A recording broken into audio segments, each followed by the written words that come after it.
सत निरंतर से मन लगा, मलिन वासना त्यागी, मलिन वासना त्यागी।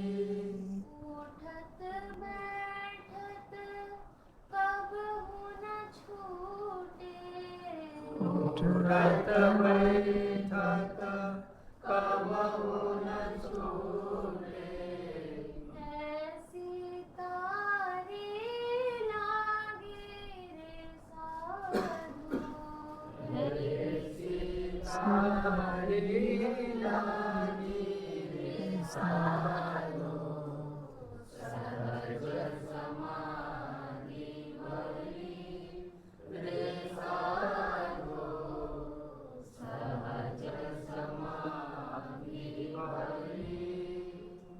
कहे कबीर यह जीवन मुक्ति, कहे कबीर जीवन मुक्ति, सो प्रगट कर गाई, सो प्रगट कर गाई।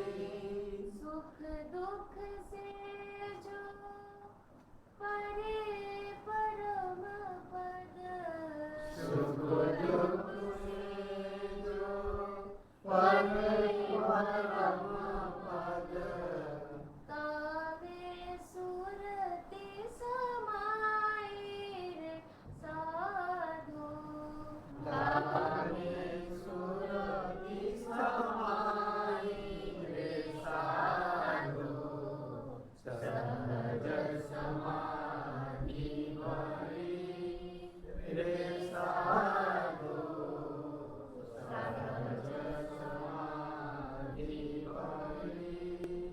गुरु कृपा जान दिन से जागी, गुरु कृपा जान दिन से जागी, दिन दिनाधिक चली रे साधु, दिन दिनाधिक चली रे साधु, सहज समाधि भरी रे साधु, सहज समाधि भरी रे साधु, सहज समाधि भरी।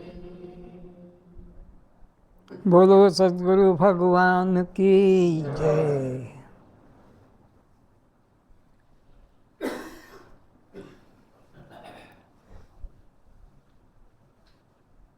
हठ योग की समाधि अलग होती है, इंद्रियों को शरीर को अचल करना पड़ता है।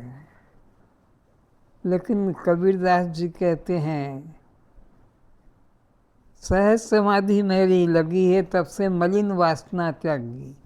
मलिन वासना का मतलब होता है ये देह भाव, क्योंकि अधम शरीर कहा है तो ये देह भाव मेरा खत्म हो गया और शुद्ध आत्म भाव मेरा जग गया।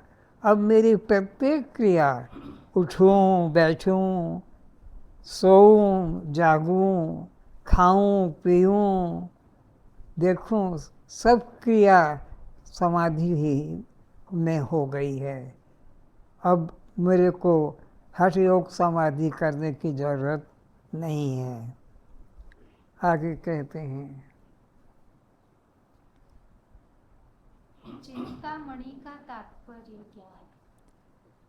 पूछा चिंतामणि का तात्पर्य क्या है?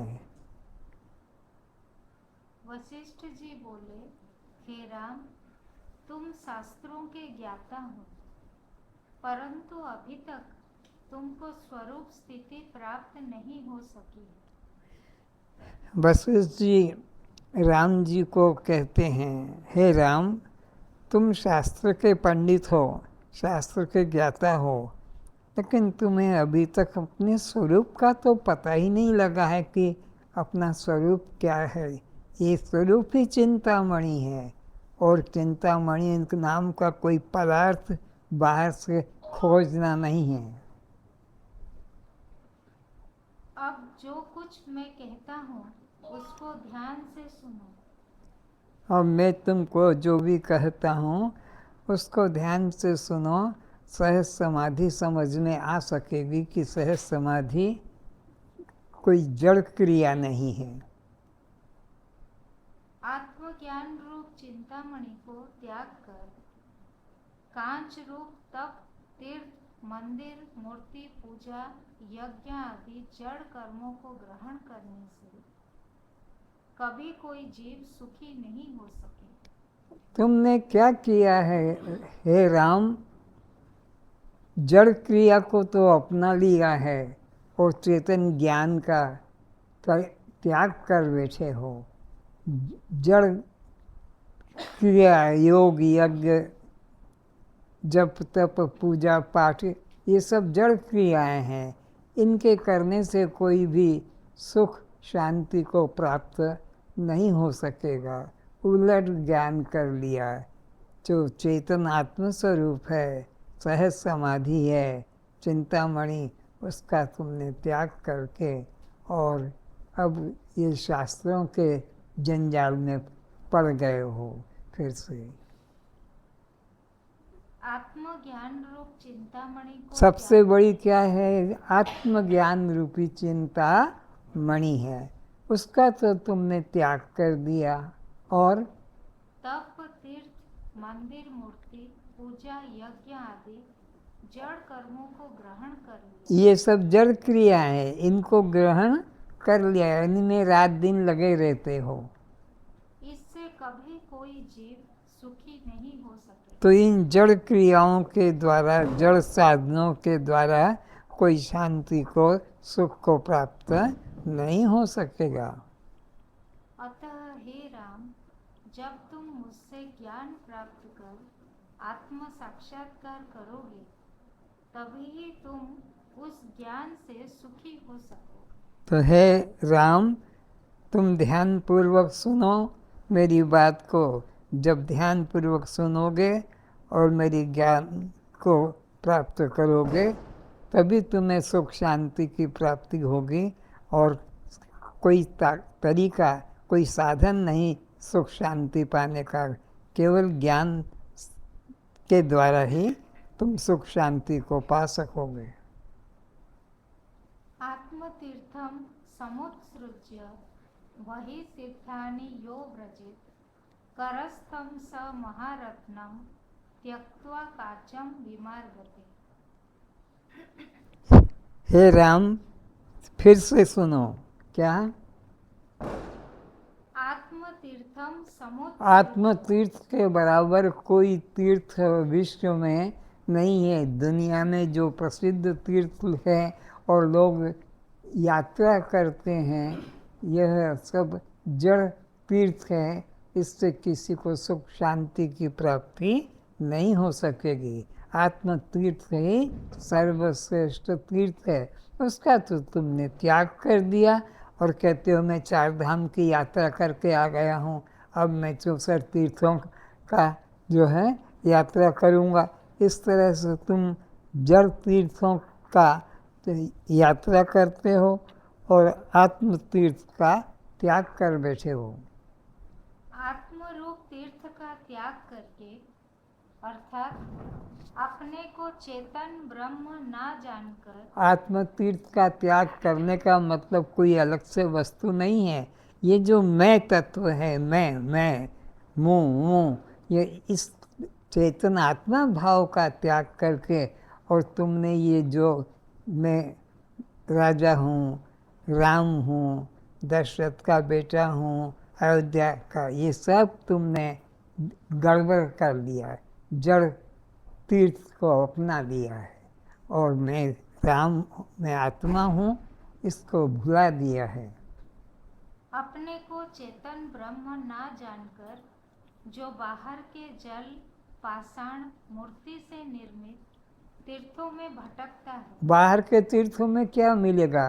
कोई पत्थर मिलेगा मजबूत, कोई सुंदर पत्थर मिलेगा, कोई मणि मिलेगी, कोई पहाड़ मिलेगा, या कोई वृक्ष मिलेंगे, या कोई तालाब नदी मिलेगी। यही तो है बाहर के तीर्थों में। इन तीर्थों में गोते लगाने से, बैठे रहने से कल्याण कभी नहीं होगा। वह मूर्ख मानो हाथ में रखे बहुमूल्य रत्न का त्याग करके। वो कैसा मूर्ख है जो इसने आत्म तीर्थ का तो त्याग कर दिया और ये बाहर के पत्थर, झाड़, तालाब, नदी, समुद्र इनको तीर्थ मान लिया। तो कैसा मूर्ख व्यक्ति है जिसने कि हाथ में रखे हीरे को तो फेंक दिया और कांच को पकड़ लिया। हे राम, तुम्हें चाहिए था कि महल के एकांत स्थल में उदासीन होकर घर वालों से असंग हो। सबको इस बात को ध्यान में रखना है। अपने मन में आत्म तत्व को प्रबल करने के लिए, दृढ़ करने के लिए घर में एकांत स्थान खोज लो, एक कमरा खोज लो जहाँ तुम्हें कोई बार बार आकर डिस्टर्ब न कर सके, और वहाँ बैठकर तुम अपने को देह से अलग, इंद्रियों से अलग, प्राण से अलग, अंतःकरण से अलग, पंच कोशों से अलग, केवल दृष्टा साक्षी बस यही अनुभव करें, तब तुम्हारा यह जीवन धन्य बनेगा। फिर से हे राम,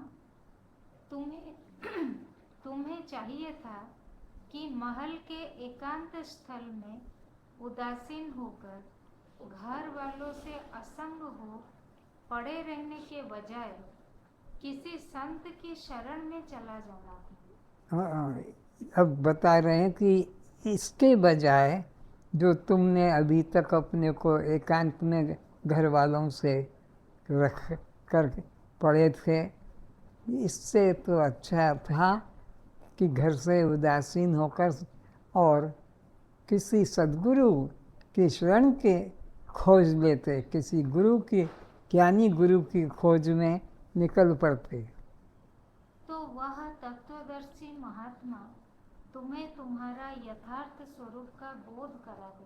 तो अगर तुम्हें कोई तत्वदर्शी गुरु मिल जाता तो वो तुम्हें तुम्हारा जो वास्तविक स्वरूप है, दृष्टा साक्षी चैतन्य आत्मा, उसका बोध करा देता और तुम धन्य हो जाते, मुक्त हो जाते।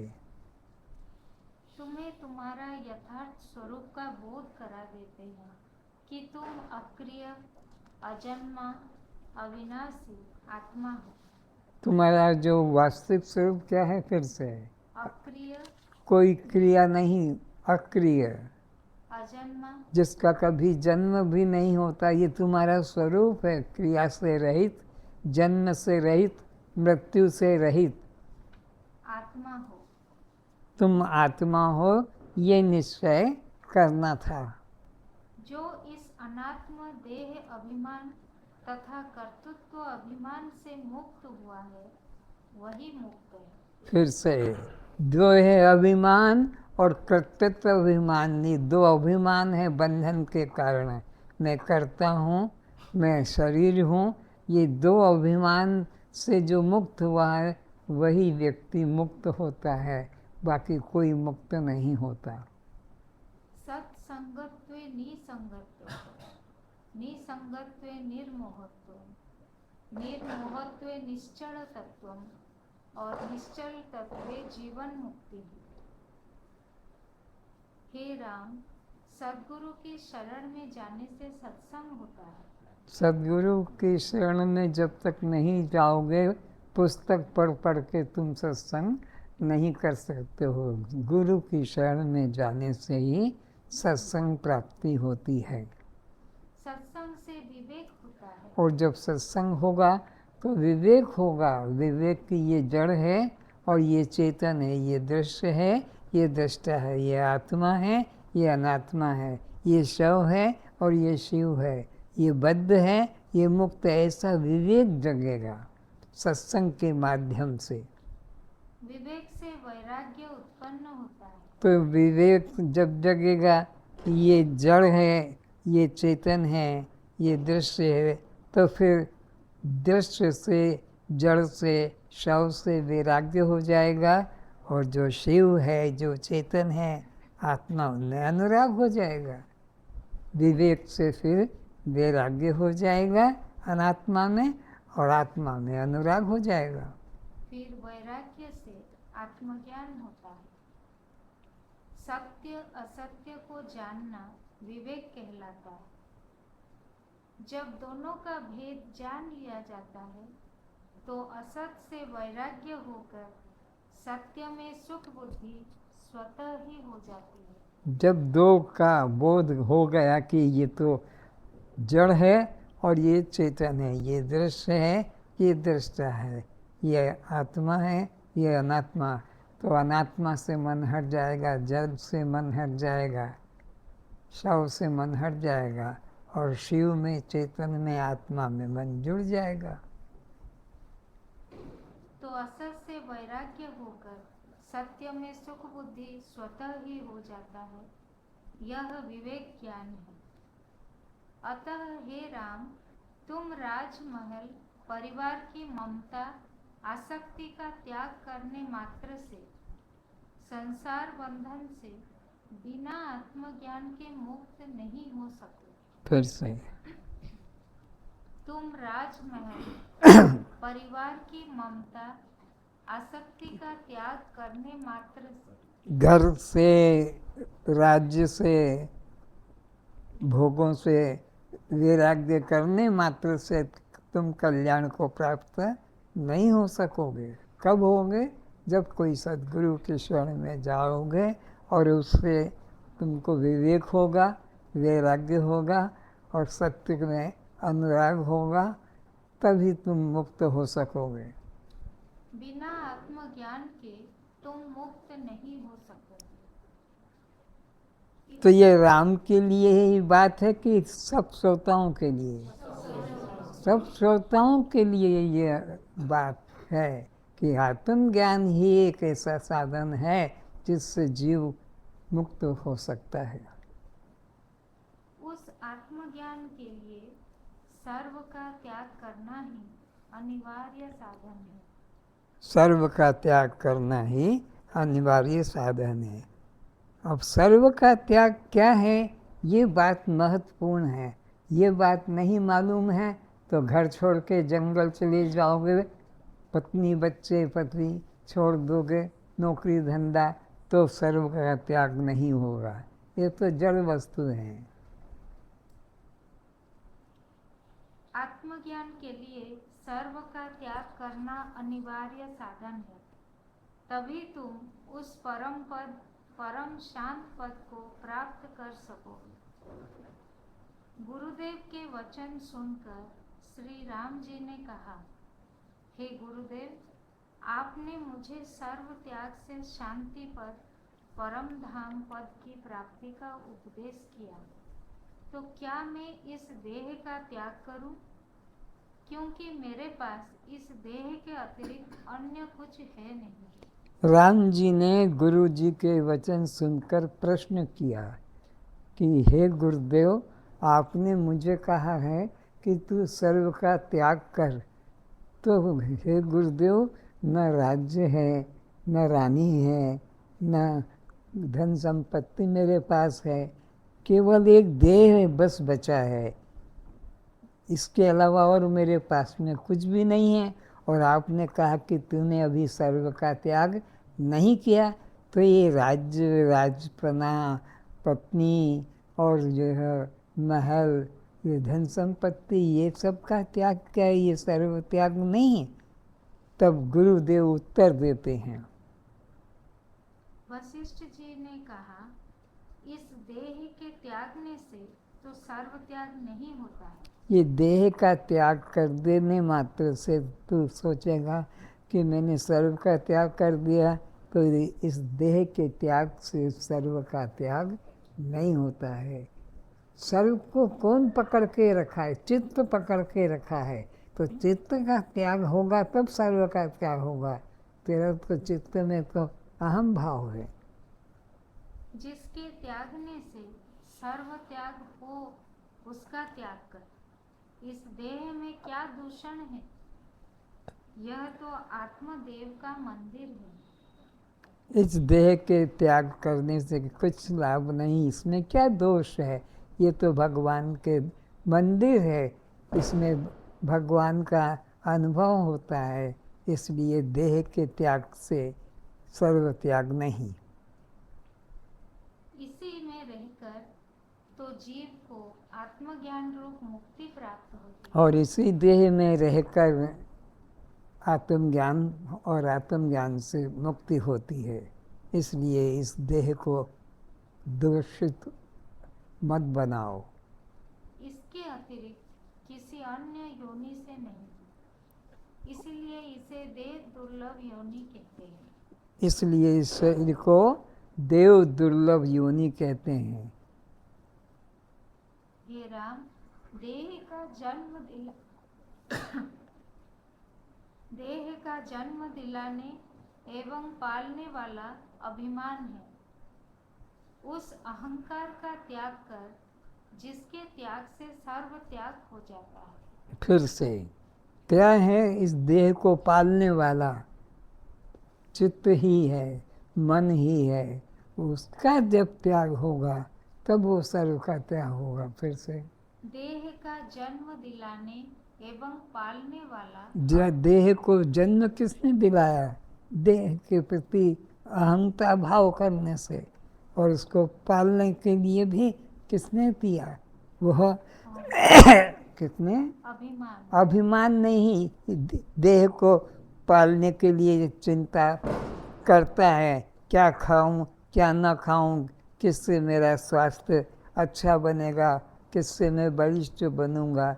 यह भी सब इसी के द्वारा हो रहा है। उस अहंकार का त्याग कर, जिसके त्याग से सर्व त्याग हो जाता है। तो अहंकार का त्याग ही सर्व का त्याग है।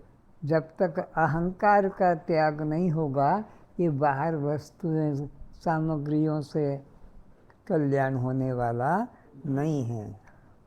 देह तो जड़ है, इसे जो खाने को देते हो यह वही खाता है, जो पिलाते हो वही पीता है। अपने आप देह कुछ खाने को और पीने को नहीं मांगता है। तुम जो देते हो वही खाता है, और जो पिलाते हो वो पीता है। जब सुलाते हो तो सोता है। सब देह की अपनी कोई मर्जी नहीं है।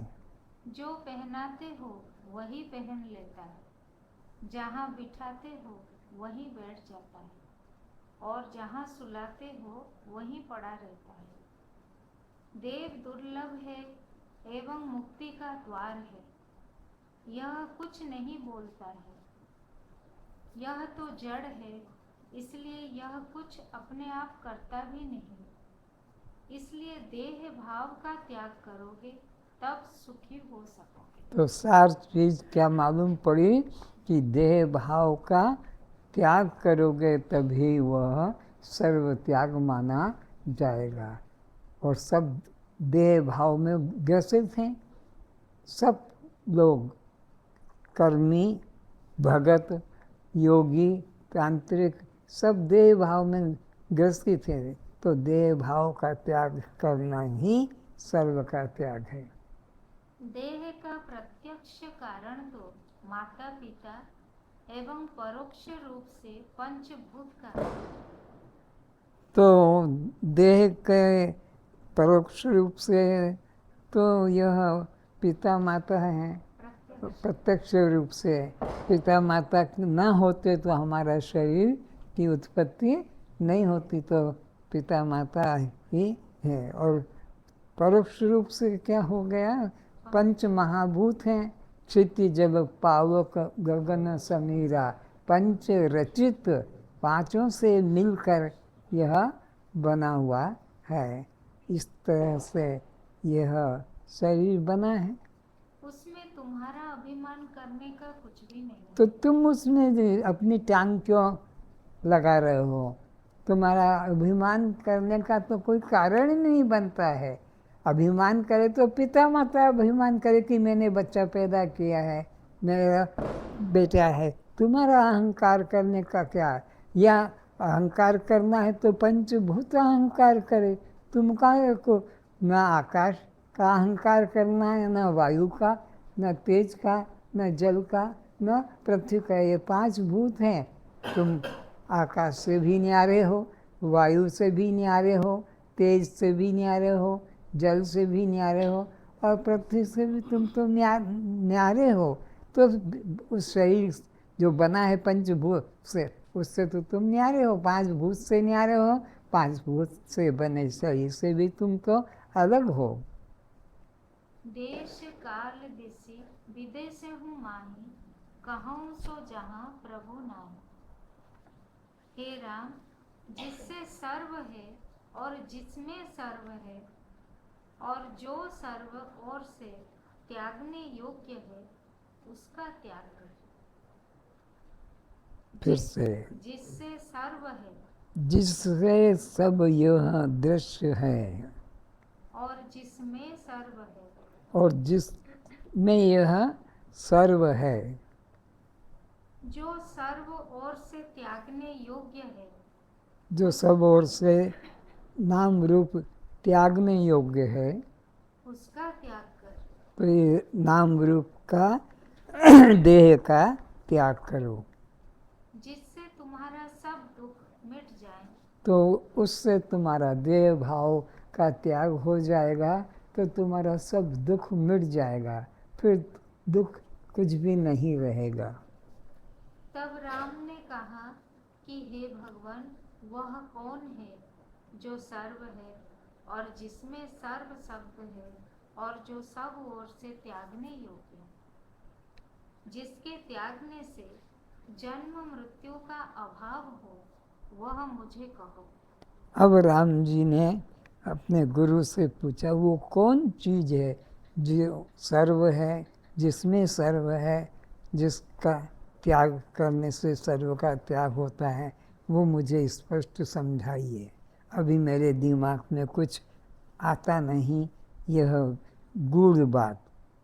मैं अपनी बुद्धि से जो कुछ मेरा मेरा पदार्थ जानता था, उन सबका मैंने अपने मन से एक एक करके त्याग कर दिया।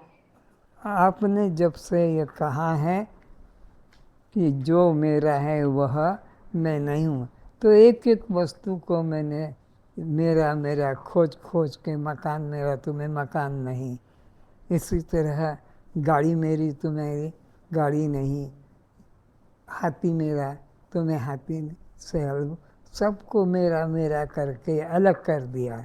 अब कौन सी ऐसी चीज़ बची है जो मेरा पन्ने को नहीं छोड़ रही है? अब मेरे पास मेरा कहने को कुछ भी नहीं दिखाई पड़ता है। हे भगवान, मैं आपकी शरण में हूँ। आप ही मेरे गुरु हैं, आप ही मेरा उद्धार करें। राम जी अपने गुरु वशिष्ठ जी को कह रहे हैं कि आप ही मेरे गुरु हैं और आप ही के द्वारा मेरा उद्धार हो सकेगा, और मैं कुछ जानता नहीं, मानता भी नहीं। यह तुम्हारा चित्त ही संसार बंधन का कारण। तो गुरु जी अब उत्तर दे रहे हैं राम जी को, क्योंकि राम जी ने पूछा कि वो कौन सी चीज़ है जिसके कारण मेरा पना टूट नहीं रहा, छूट नहीं रहा। तब गुरु जी ने क्या कहा? हे राम, यह तुम्हारा चित्त ही संसार बंधन का कारण है। ये तुम्हारा जो चित्त है यही संसार बंधन का कारण है। जब गहरी नींद में तुम जाओगे, हे राम, रोज़ देखो गहरी नींद में न महल है, न राज्य है, न परिवार है, न कुछ दुख है, न कोई मेरा है, गहरी नींद में केवल तुम चैतन्य आत्मा हो। सब लोग समझें गहरी नींद ही तुम्हारा वास्तविक बोध कराने वाला स्थान है। वहाँ पर न जागृत का कुछ, न स्वप्न का कुछ है, न और कुछ संसार का है। केवल तुम कहते मैं रात में सुख से सोया और मुझे कुछ पता, तो रात में सुख से सोया। क्या था वहाँ सुख का देने वाला? जो जागृत में जिसको तुमने सुख की चीज़ मानी थी, रानी मेरी, राज्य मेरा, संपत्ति मेरी, लेकिन गहरी नींद में न रानी है, न राजा है, न पुत्र है, न धन संपत्ति, और सुख है। तो ये सुख किसका है? सोचो इस बात को सभी लोग, कि गरीब से गरीब खाने को भी नहीं है, भिखारी भी है, लेकिन वो भी सुबह उठकर कहता है रात में सुख से सोया। भिखारी है, मकान भी नहीं है उसको रहने को, कपड़े भी नहीं है पहनने को, बर्तन भी नहीं है बनाने खाने को, और सुख से सोया।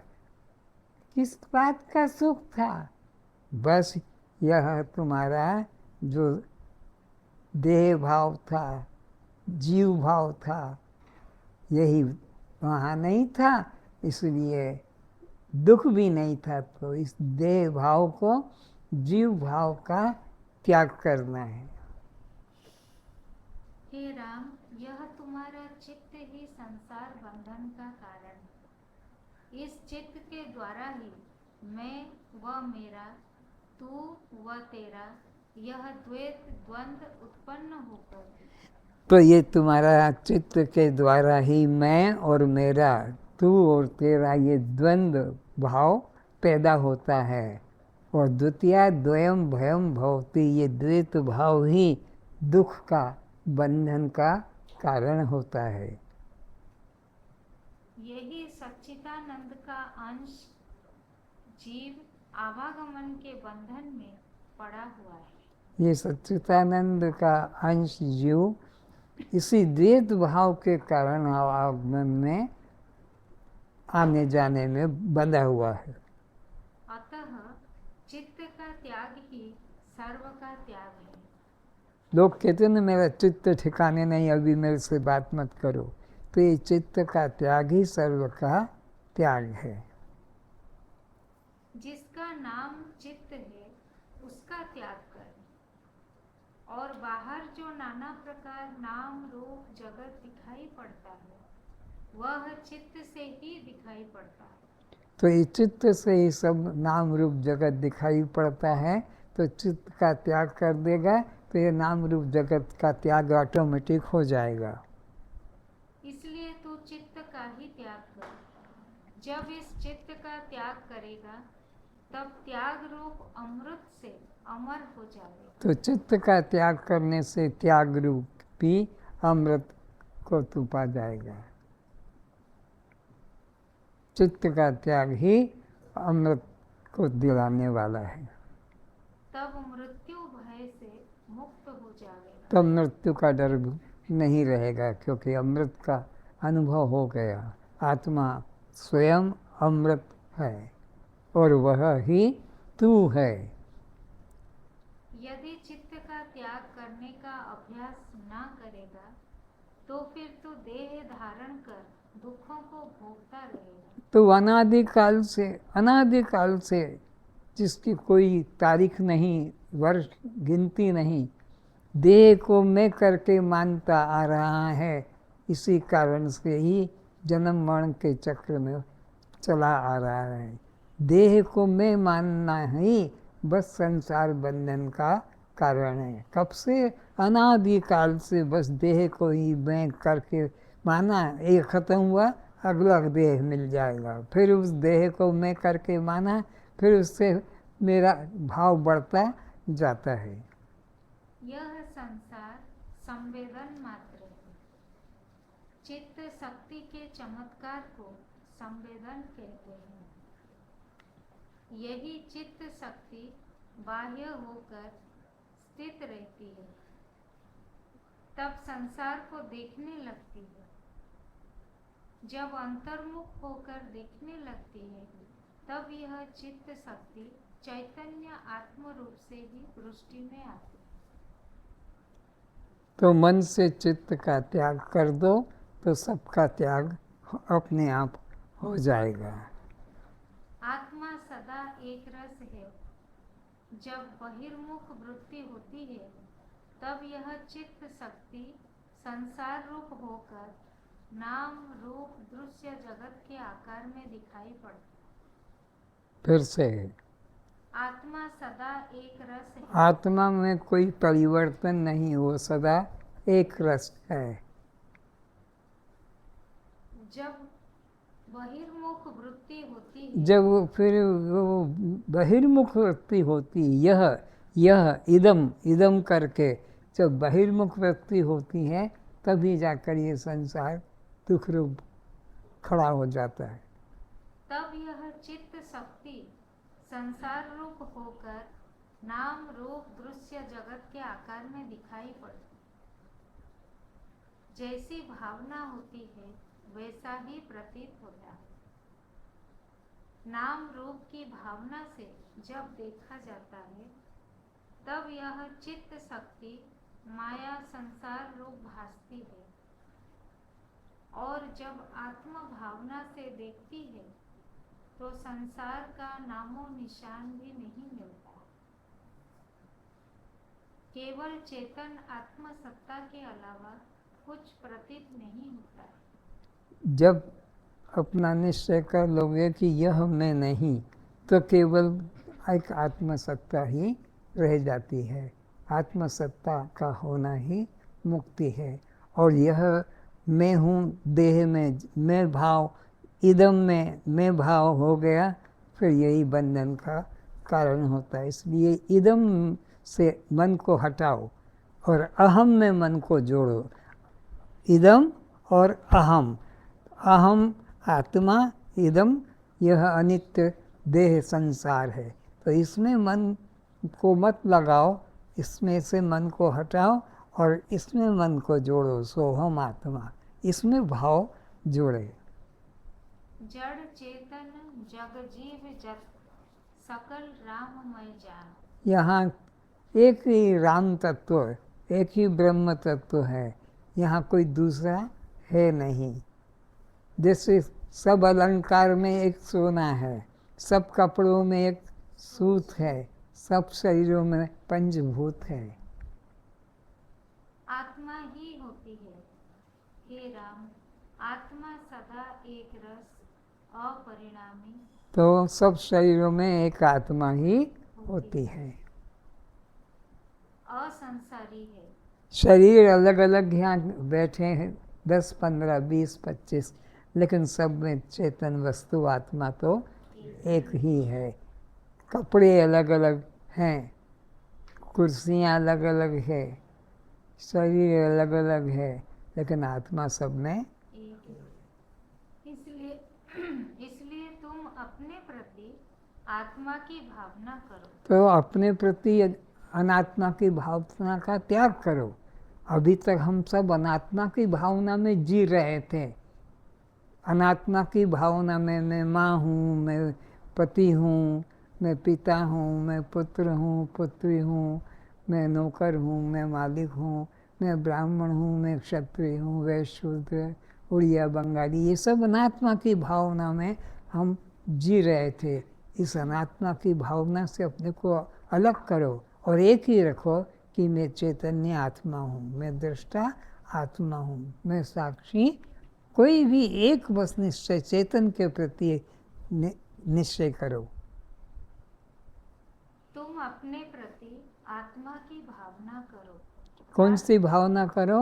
अनात्मा की नहीं, आत्मा की भावना करो कि मैं चैतन्य आत्मा हूँ, ताकि तुम्हें चित्त के प्रत्येक चिंतन में, सब स्थिति में आत्मा ही सर्वरूप भासेंगे।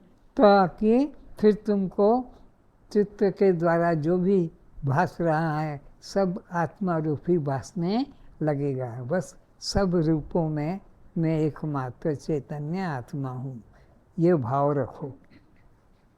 हे राम, जैसे खेत में एक दाने से अनेक दाने उत्पन्न हो जाते हैं, और जब उन दानों को अग्नि में भून दिया जाए और खेत में फिर डाला जाए तो एक भी अन्न का दाना उत्पन्न नहीं होता है। ये दृष्टांत देकर समझाया जा रहा है कि ये जो देह में मैं भाव करते हैं, इससे फिर यह अनेक शरीरों में, अनेक वस्तुओं में मैं का भाव जुड़ जाता है।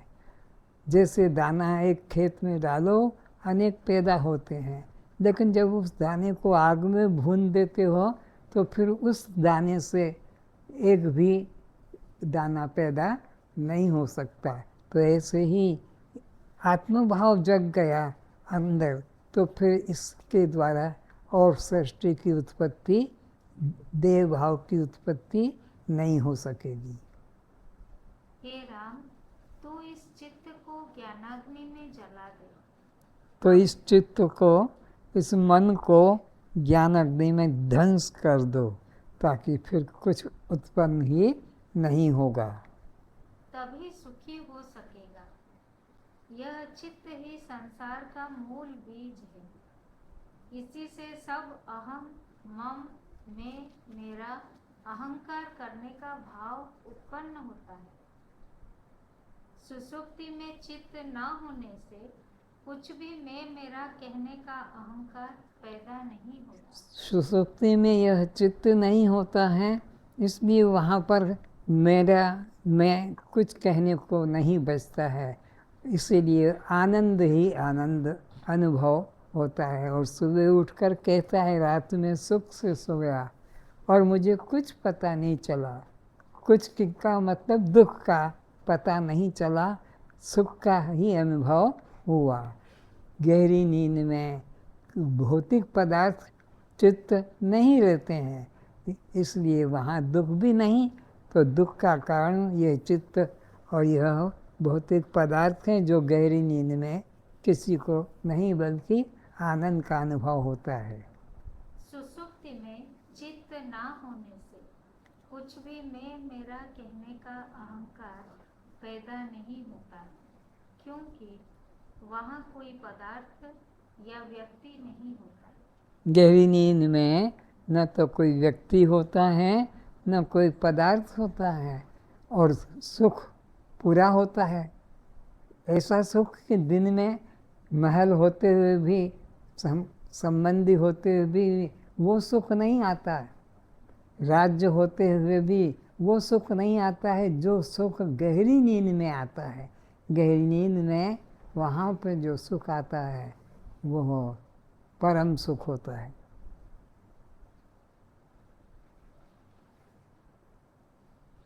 सुसुप्ति में चित्त ना होने से मैं मेरा कहने का अहंकार पैदा नहीं होता। तो सुषुप्ति में चित्त नहीं होने से मैं और मेरा कहने का कोई साधन नहीं बनता है, केवल मैं रहता है।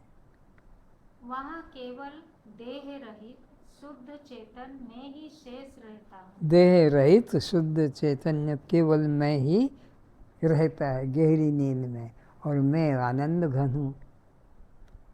वहाँ के सुख का चित्त के जागृत रहने से, इंद्रियों के सहयोग से स्मरण कर कहा जाता है कि रात मुझे गहरी नींद आई, कुछ पता नहीं लगा। वहाँ सुख का कोई सामान्य ही रहने पर भी स्वरूप का आनंद झलकता रहता है, किंतु जागृत में चित्त की ही जागृत दशा होने के कारण नाना भेद रूप संसार भासित होता है, और उसी के कारण दुख की प्रतीति होती रहती। तो दिन में जागृत अवस्था के अंदर चित्त के उपस्थिति के कारण से मेरा सब भासने लगता है, मैं मेरा, और यही दुख का कारण होता है जो मैं और मेरा प्रतीत हो रहा है। सुषुप्ति में मैं मेरा वहाँ कोई नहीं, इसलिए आनंद का अनुभव होता है। जागृत में मैं और मेरा होने से दुख का अनुभव होता है, वहाँ आनंद नहीं झलकता है। अस्तु जिसने चित्त का त्याग किया है उसी ने सर्व त्याग किया, वही परम सुख को प्राप्त होता है। फिर से अस्तु, जिसने चित्त का त्याग किया है उसी ने सर्व त्याग किया है। उसी ने सर्व का त्याग किया। मैं मेरा भाव का जिसने त्याग किया और वही सर्व का त्याग करता है और वही सुख का अनुभव करता है। जैसे आकाश सर्व त्यागी है, जगत के समस्त पदार्थों से रहित है, किसी को स्पर्श नहीं करता है और सब में समाया हुआ भी है, सबको सब ओर से घेरे हुए है।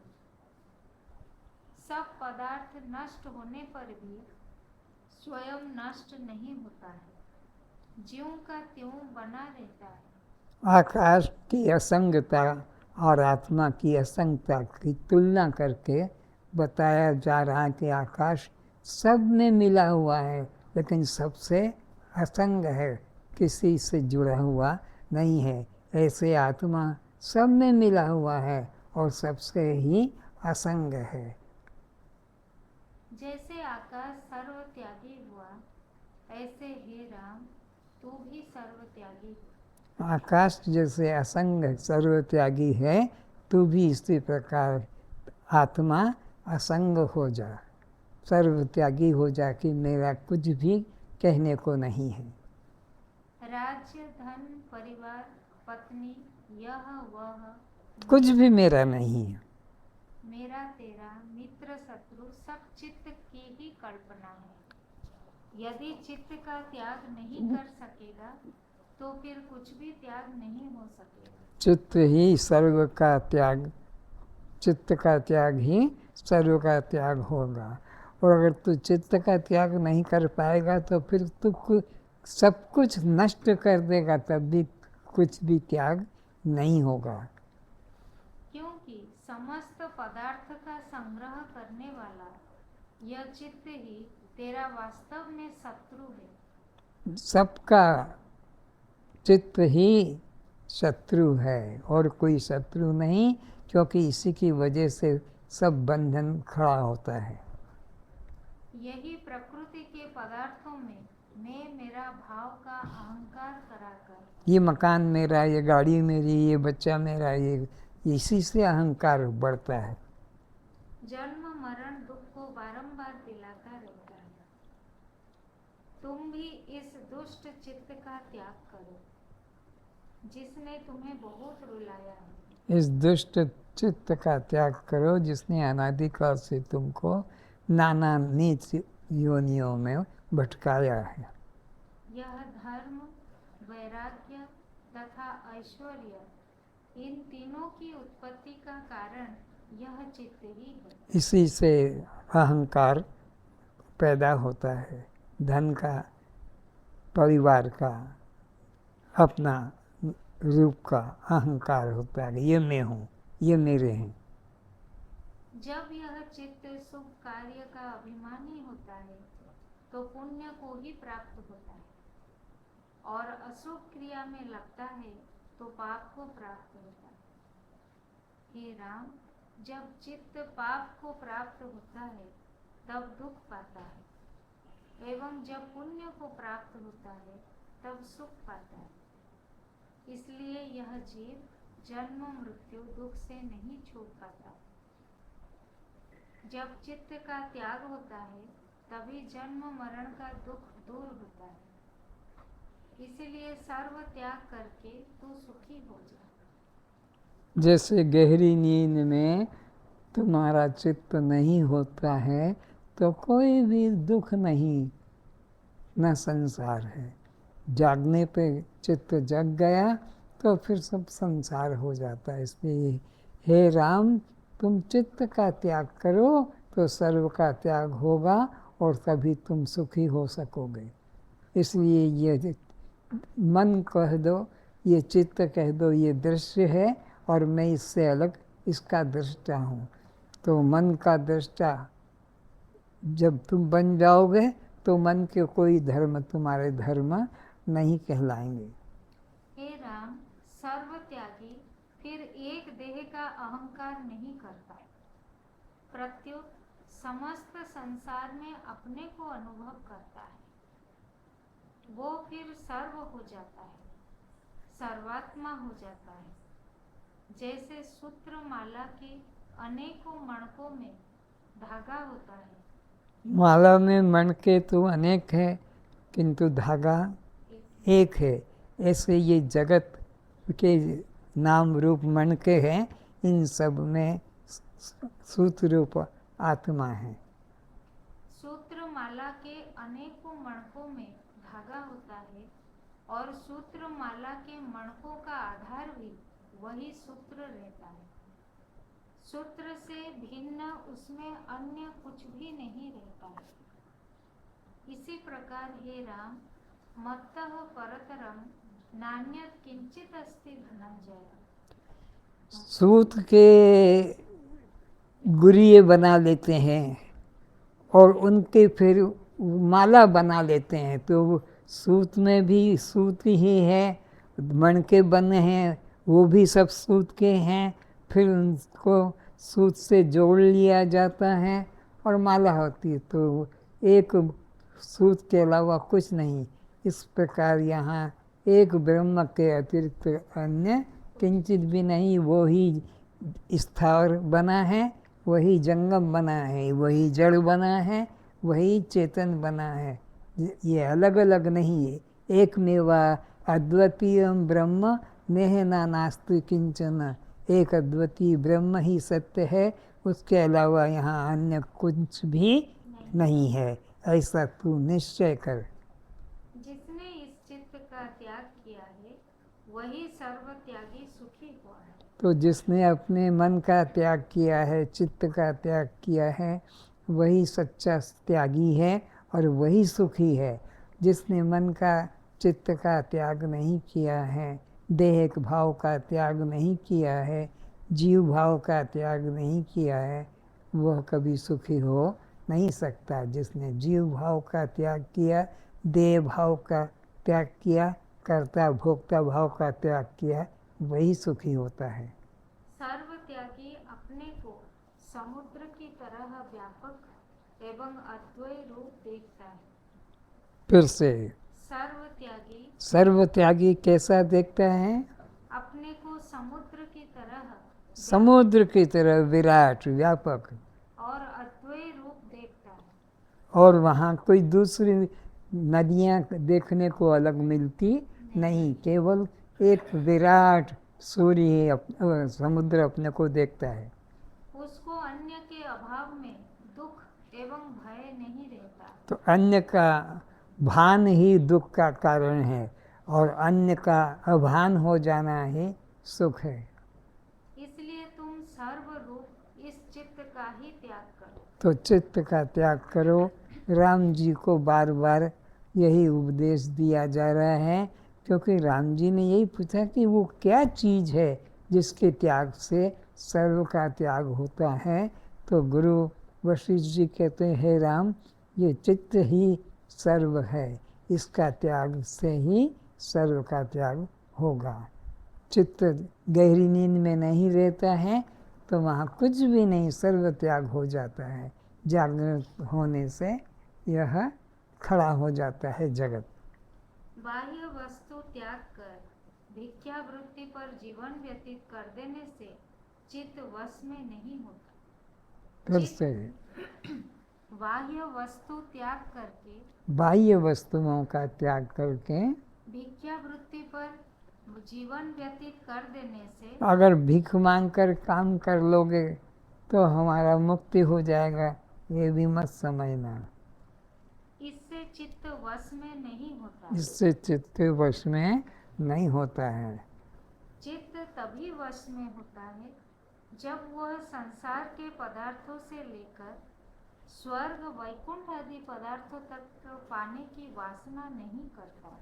जब वह इस भौतिक जगत के पदार्थों से लेकर ब्रह्मादिक लोक तक के भोग की इच्छा नहीं करता है, तभी वो सर्व का त्यागी कहा जाता है। तभी यह निर्वासनिक होता है।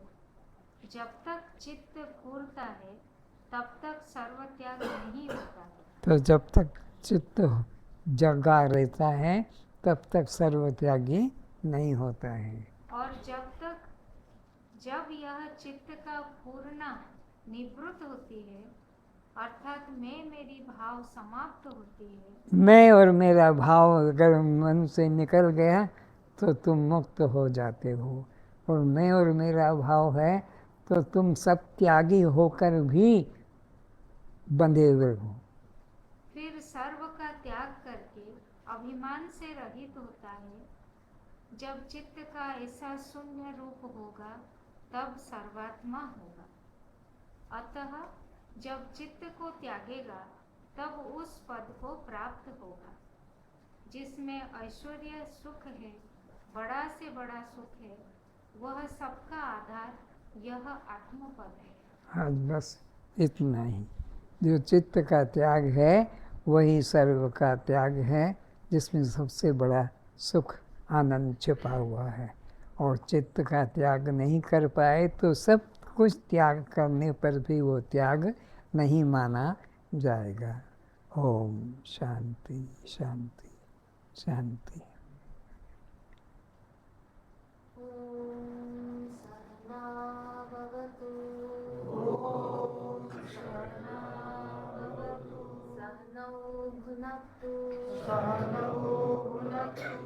सह वीर्यं करवावहै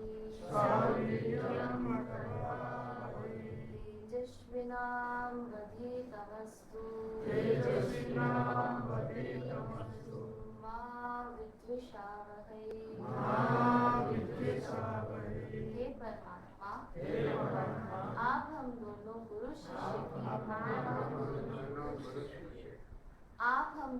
गुरु शिष्य की भली प्रकार रक्षा करें, हमारा पालन करें, हमें बुद्धि शक्ति प्रदान करें। आपके द्वारा पढ़ाई गई ब्रह्म विद्या इतनी तेजोमयी हो, कोई भी पंडित, कोई भी शास्त्री, कोई भी भेदवादी गुरु हमें हमारे निश्चय से विचलित ना कर सके। हमारा परस्पर वैर भाव न रहे। असतो मा सद्गमय। हे गुरुदेव, आप मुझे अज्ञान संसार के अनित्य मार्ग से छुड़ाकर परमात्मा के नित्य मार्ग पर चलाने की कृपा करें। तमसो मा ज्योतिर्गमय। हे गुरुदेव, आप मुझे अज्ञान अंधकार से छुड़ाकर ज्ञान के प्रकाश में लाने की कृपा करें। मृत्युर्मामृतं गमय। हे गुरुदेव, आप मुझे मृत्यु के भय से छुड़ाकर अमृत आत्मा का अनुभव कराने की कृपा करें। तो एकता का अनुभव कराना है तो जब मैं चलती हूँ तो परमात्मा ही, जब मैं देखती हूँ तो, जब मैं सुनती हूँ तो, जब मैं बोलती हूँ तो,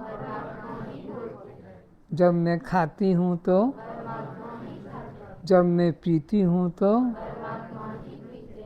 जब मैं सोती हूँ तो, जब मैं उठती हूँ तो,